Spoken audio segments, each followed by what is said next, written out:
എൻ്റെ ഒരു BC day in my life കണ്ടാലോ. രാവിലത്തെ ബ്രേക്ക്ഫാസ്റ്റിൽ ലഞ്ചൊന്നും ഉണ്ടാക്കുന്നത് ഞാൻ ഷൂട്ട് ചെയ്തിട്ടില്ല. അതിന് ശേഷമുള്ള കാര്യങ്ങളാട്ടോ കാണിക്കുന്നത്. ചേട്ടായി നേരെ രാവിലെ തന്നെ ഓഫീസിലേക്ക് പോയി. രാജക്കാട് KLMലാണ് ചേട്ടായി വർക്ക് ചെയ്യുന്നത്. കൊച്ചിനെ സ്കൂളിൽ വിട്ടിട്ട് ഞാൻ പഠിപ്പിക്കാനായിട്ട് പോകുന്നു. ഞാൻ രാജക്കാട് കോമ്പറ്റീറ്റർ PSC കോച്ചിങ് സെൻറ്ററിലാണ് പഠിപ്പിക്കുന്നത്. ഇവിടെ ഞാൻ മാത്സ് മലയാളം സബ്ജക്റ്റായിട്ട് എടുക്കുന്നത്. രാവിലെ തന്നെ നമ്മൾ എടുക്കുന്ന സബ്ജക്റ്റും അവറും അവിടെ എഴുതി വെച്ചിട്ട് വേണം പഠിപ്പിക്കാനായിട്ട് പോകാൻ വേണ്ടി. ഈ കോച്ചിങ് സെൻറ്ററിൽ തന്നെയാണ് ഞാൻ പഠിച്ചതും. ഞാനൊരു കൊച്ചുണ്ടായതിന് ശേഷമാണ് PSC പഠനം തുടങ്ങിയത്. ഇവിടുത്തെ ഒരു ചിട്ടയായ പഠനം കൊണ്ട് മാത്രമാണ് എനിക്ക് ഈ ഒരു ലിസ്റ്റിൽ എത്തിപ്പെടാൻ പറ്റിയെന്ന് എനിക്ക് പലപ്പോഴും തോന്നിയിട്ടുണ്ട്. ഉച്ച കഴിഞ്ഞിട്ട് എനിക്കൊരു ബ്രൈഡൽ മെഹന്തി വർക്ക് ഉണ്ടായിരുന്നു. മാങ്ങാത്തൊട്ടിയിലായിരുന്നു വർക്ക്. ആൾ രാവിലെ വിളിച്ചാട്ടോ ബുക്ക് ചെയ്തത്.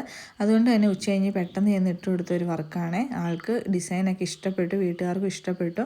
ആളുടെ സിസ്റ്ററിൻ്റെ മോളാട്ടോ അബിയുടെ കല്യാണത്തിന് ഞാൻ തന്നെ ഇട്ടാൽ മതിയെന്ന് അബി പറഞ്ഞേക്കുന്നത്. നല്ലൊരു സ്വീറ്റ് ആയിട്ടുള്ളൊരു കുട്ടിയായിരുന്നു കേട്ടോ അബി.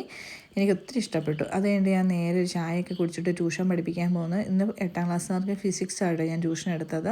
അത് കഴിഞ്ഞിട്ട് നമ്മൾ യൂഷ്വൽ വീട്ടിലേക്ക് വന്നു കഴിയുമ്പോൾ വീട്ടിൽ വൈകുന്നേരം കുറച്ച് പണികളൊക്കെ കാണുമല്ലോ. മുറ്റമടിക്കൽ, പെര തുടയ്ക്കൽ, തുണി മടക്കൽ, അതൊക്കെ കഴിഞ്ഞിട്ട് എൻ്റെ സ്വന്തം കൊച്ചിനെ പഠിപ്പിക്കാനായിട്ടിരുന്നു. ഇതാണ് എൻ്റെ ഏറ്റവും വലിയ ടാസ്ക്.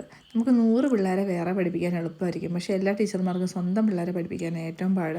അതപ്പോൾ പഠിപ്പിച്ചുകൊണ്ടിരിക്കുന്നതിൻ്റെ ഇടയ്ക്ക് ചേട്ടായുടെ പെങ്ങളും കൊച്ചും കൂടെ വന്നു കേട്ടോ. ഇത് കസിൻ സിസ്റ്ററിൻ്റെ മോനാ, നീവ് എന്നാണ് പേര്. അപ്പോൾ അവനെ എങ്ങനെയാണ് റിമോട്ട് കാർ ഓടിക്കുന്നതെന്ന് പഠിപ്പിക്കുക കേട്ടോ.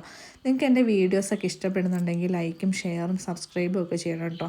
എൻ്റെ പുതിയൊരു യൂട്യൂബ് ചാനലാണ്. എന്തെങ്കിലും സജഷൻ ഉണ്ടെങ്കിൽ നിങ്ങൾ പറയുവാണെങ്കിൽ അതൊക്കെ ഞാൻ ചെയ്യാം കേട്ടോ. താങ്ക്